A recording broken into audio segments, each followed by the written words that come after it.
बांगलादेशी महिलेला लाडकी बहीण योजनेचा लाभ। राज्यात सध्या मोठ्या प्रमाणावर बांगलादेशी घुसखोर असल्याची चर्चा सुरू आहे। याच पार्श्वभूमीवर बांगलादेशी घुसखोरांची ओळख पटवून त्यांना ताब्यात घेण्याची मोहीम पोलीस राबवत आहेत। दरम्यान एक खळबळजनक घटना समोर आली आहे। अशाच एका घुसखोर महिलेला चक्क लाडकी बहीण योजनेचा लाभ मिळालाय।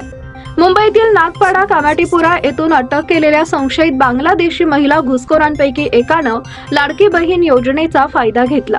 तिच्या खात्यात या योजनेचे 2 हप्ते जमा झालेले आहेत। अटक केलेल्या बांगलादेशी महिलेनं विधानसभा निवडणुकीतही मतदान केल्याचं उघड झालंय। मुंबई पोलिसांच्या गुन्हे शाखेनं कामाटीपुरा इथं छापा टाकून 2 पुरुष आणि 3 महिलांसह 5 जणांना अटक केली। त्यापैकी एक भारतीय पुरुष आणि 3 महिला आहेत। गुन्हे शाखेनं म्हटलंय की ही महिला बांगलादेशी नागरिक आहे। तिनं बांगलादेशी एजंट मार्फत भारतात घुसखोरी केली होती।